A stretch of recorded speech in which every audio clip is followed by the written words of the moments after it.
রাধে রাধে বন্ধুরা, আবার চলে এসেছি নতুন আপডেট নিয়ে।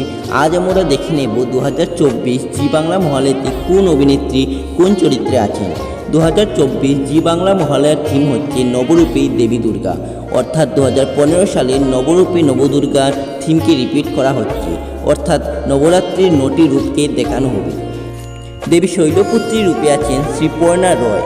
দেবী ব্রহ্মচারিণী রূপে আছে মোহনা মাইতি, অর্থাৎ কে প্রথম কাছে এসেছিল মধুবনী। দেবী চন্দ্রঘণ্টা রূপে আছেন অঙ্কিতা মল্লিক, জগদ্ধাত্রী সিরিয়ালের জগদ্ধাত্রী। দেবী কুষ্মণ্ডা রূপে আছে দিব্যানী মণ্ডল, অর্থাৎ ফুলকি সিরিয়ালের ফুলকি। দেবী স্কন্দমাতা রূপে আছে ডোনা ভৌমিক, মানে ডায়মন্ড দিদি জিন্দাবাদের ডায়মন্ড। দেবী কাত্যায়নী রূপে কে আছেন তা এখনও জানা যায়নি। দেবী কালরাত্রি রূপে আছেন আরাত্রিকা মাইতি, অর্থাৎ মিটিজোড়া সিরিয়ালের নায়িকা। দেবী মহাগৌরী রূপে আছেন শ্বেতা ভট্টাচার্য, অর্থাৎ কোন গোপনে মন বেসেছে শ্যামলী।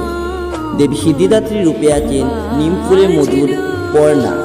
বিষ্ণু রূপে আছেন ত্রিজিৎ ব্যানার্জি এবং মহাদেব রূপে আছেন অভিষেক বোস, এবং তার সঙ্গে দেবী লক্ষ্মী ও সরস্বতী রূপে আছেন ঋতু পাইন এবং সৌম্য সরকার। দেবী সতী রূপে দেখা যাবে অভিনেত্রী শাইলি মোদককে, এবং সর্বশেষে দেবী মহিষাসুর মর্দিনী রূপে দেখা যাবে আমাদের জনপ্রিয় নায়িকা শুভশ্রী গাঙ্গুলিকে।